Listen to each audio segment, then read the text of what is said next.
What's up, fanboys and fangirls? Welcome to another Reviewpoint podcast coming to you from fanboysanonymous.com. I am your host, Tony Mango, and my target to review for this edition is Kong Skull Island. As far as the Reviewpoint podcast goes, it's pretty simple. I try to do my best to break things down into positives and negatives, which are hereby referred to as hits and misses. And this is, by the way, the spoiler review. If you want the non-spoiler one, check out the Minuteman review that's already up on the channel, but this one will be talking about things in more detail. So if you have not seen the movie yet and you don't want to know what happens, bookmark this, go check out the movie, and then come back a little bit later on. If you don't really care necessarily, or if you're the type of person who maybe you want to know these more details, and that's going to be the deciding factor of whether or not you go see the movie, then by all means, continue to listen. Just wanted to put that out there in case you didn't want to know what was going on Skull Island, which, spoiler alert, Kong is there. That's what's going on there. So I gotta admit, I really didn't write down a whole bunch of notes. And by really didn't write down a whole bunch, I mean I didn't write down any. So we're gonna be shooting from the hip for this one. And that's not to say that this is some kind of a bad movie that I wasn't excited about writing down a bunch of notes for, or that it was such a fantastic one that all I have to say is that it's great and go see it. Although I will kind of bury the lead a little bit and say that you should check it out. I think that overall this movie is a hit. It's not like, the biggest hit of the year. It's not something that everybody's going to love. A lot of different things like that you can say. But I do think overall that I enjoyed it. I think that I got my money's worth by going to check to see this in the theater. I didn't see it in 3D. I'm not really the biggest fan of 3D, and if I'm going to see anything in 3D, it's going to have to be something like Star Wars, or not even the Marvel movies all that much. I mean, Guardians of the Galaxy might be good in 3D, but it's got to be like that space type of stuff. It's not going to be just, a bunch of people standing around in a jungle and all that. But Kong, he's a big monkey. And I've seen monkeys before. I've seen them in person at the zoo. Now, I haven't seen a monkey the size of a goddamn skyscraper, but seeing them live and real is more 3D than you can get a 3D experience. So I can't justify it like that. But speaking of the issue of the whole thing with that, though, the spectacle is part of this. And, if you haven't seen a King Kong movie before, this is going to hit you differently than if you would have seen something else.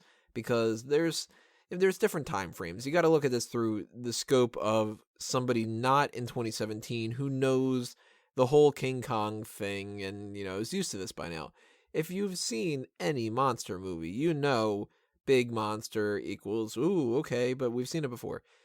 Look back to when King Kong was originally made, it's going to be a different thing. But now we don't have to do that same old storyline anymore. We've seen it a million times. It's been done in, the 40s or so that it must have been.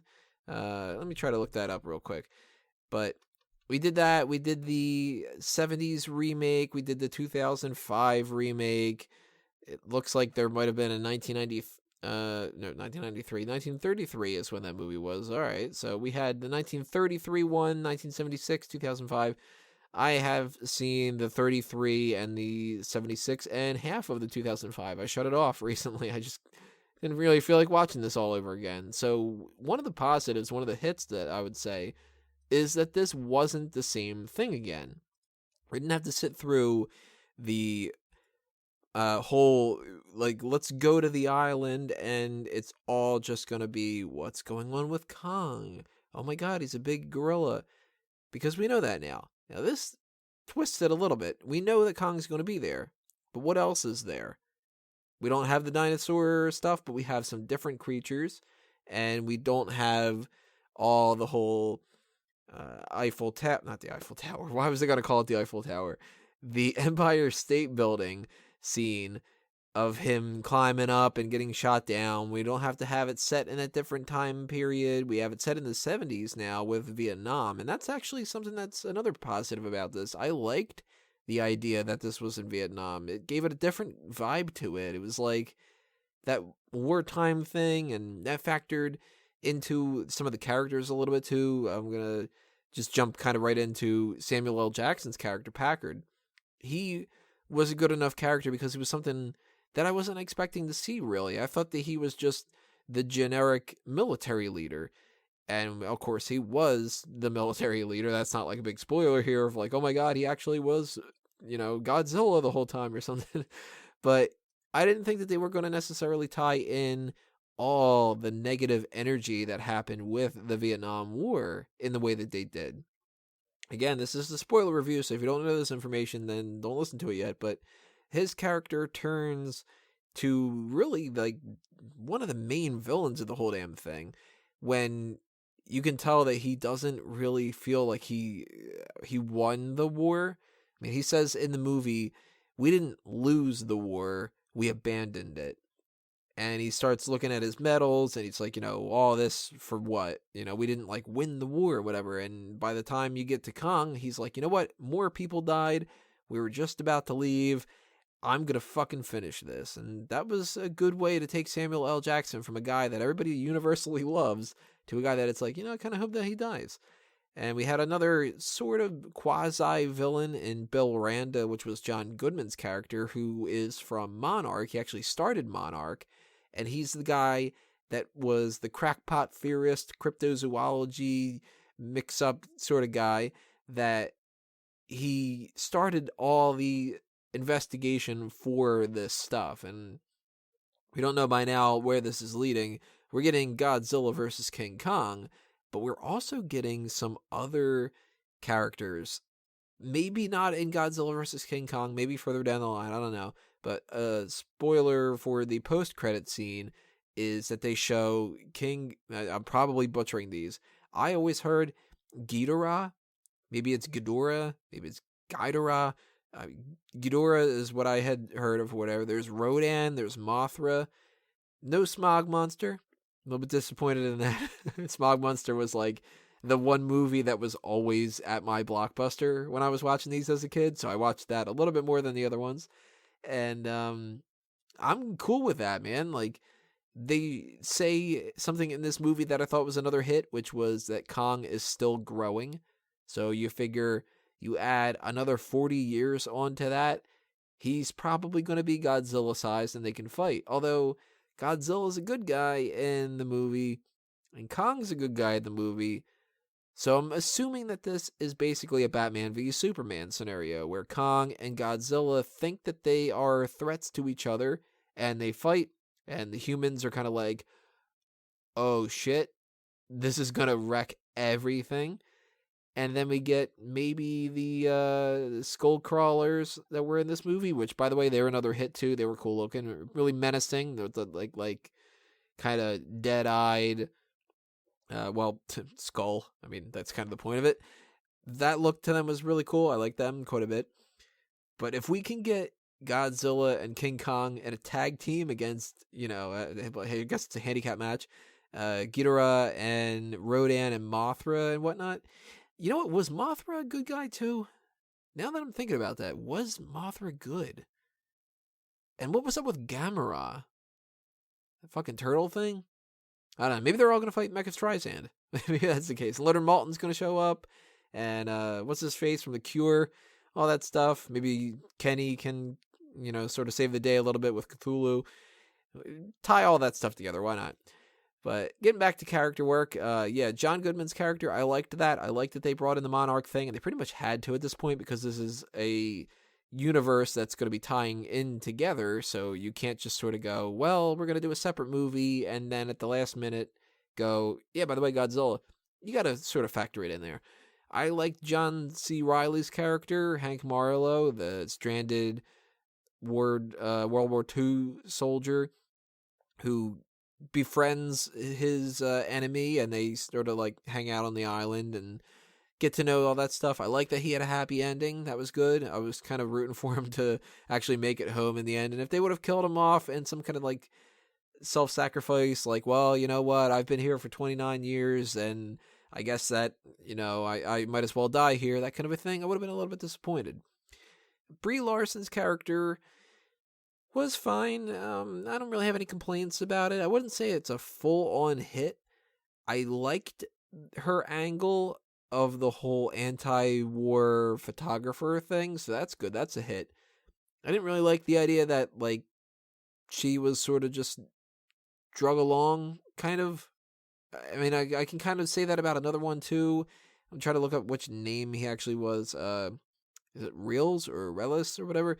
One of the military guys, they let him just kind of hang out in the background and not really do all that much.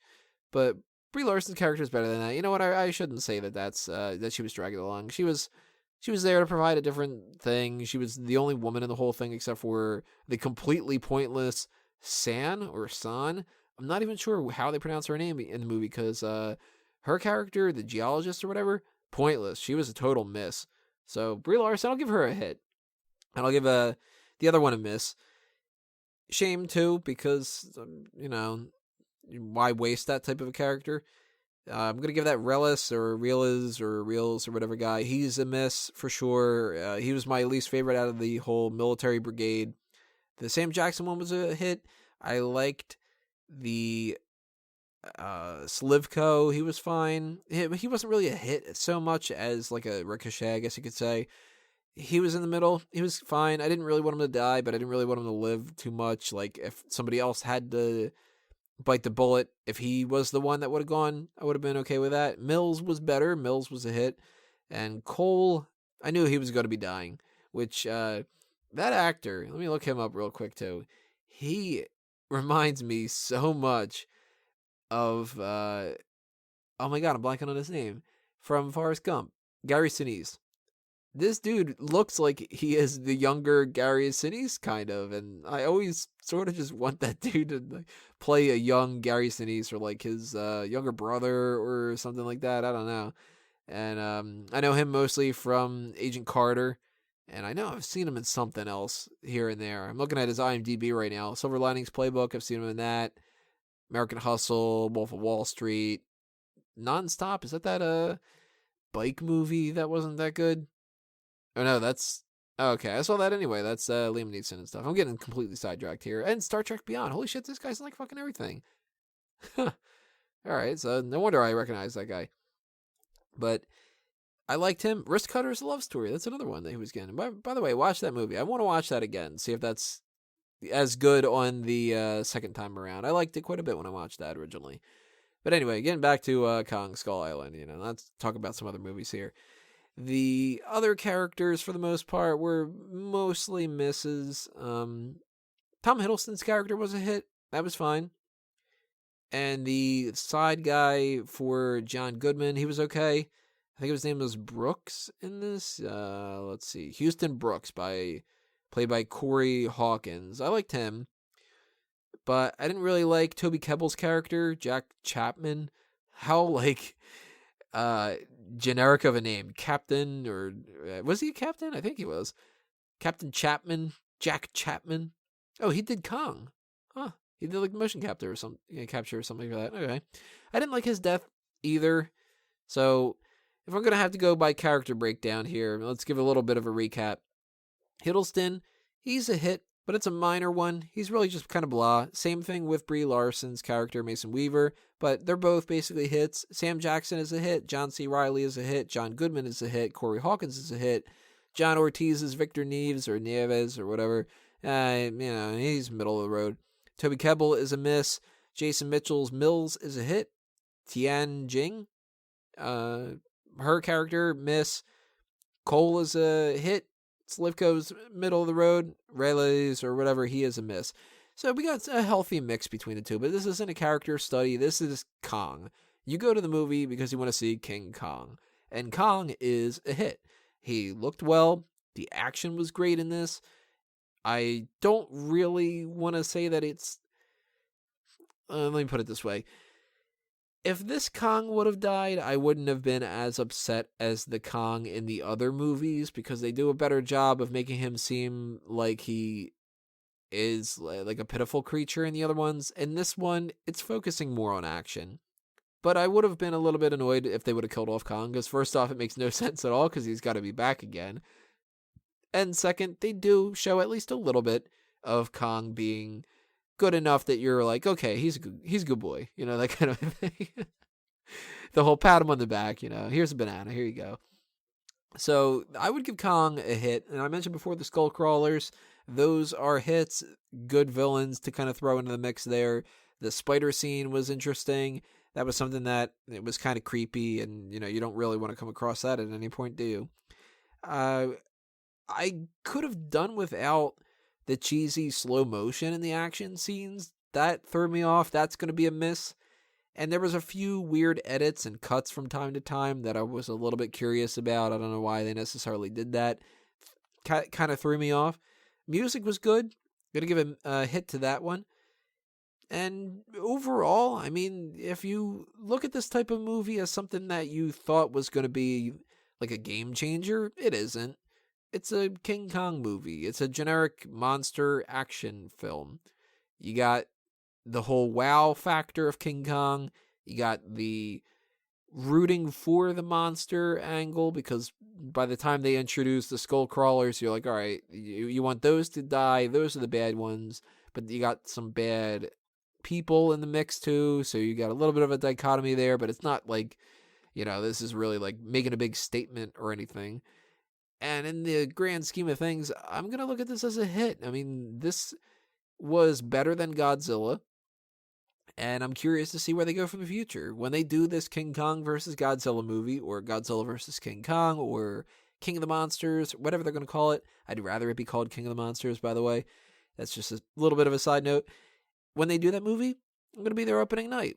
I saw Godzilla in the theater, and I was disappointed. I saw Kong Skull Island in the theater, and I liked it overall. So I would recommend this to people to watch if you are interested in seeing it. If you're on the fence about it, and you've listened to this review, and spoilers don't bug you and all that, check it out on Netflix. Maybe you don't want to spend the $15 to see it, and I can understand that. But down the line, when they do this whole crossover thing, you're probably going to be interested, so you should check out Godzilla, kind of suffer through it a little bit. Check out Kong Skull Island, then you'll be pretty much all set up. Although I kind of have to assume that this King Kong versus Godzilla movie is not going to be one of those things where you're going to have to be like, oh my god, what's all the setup? It's two creatures everybody knows. It's not like the Marvel Cinematic Universe where if you don't know who Thanos is by this point, you're going to be probably lost come Infinity War. So take that into all consideration.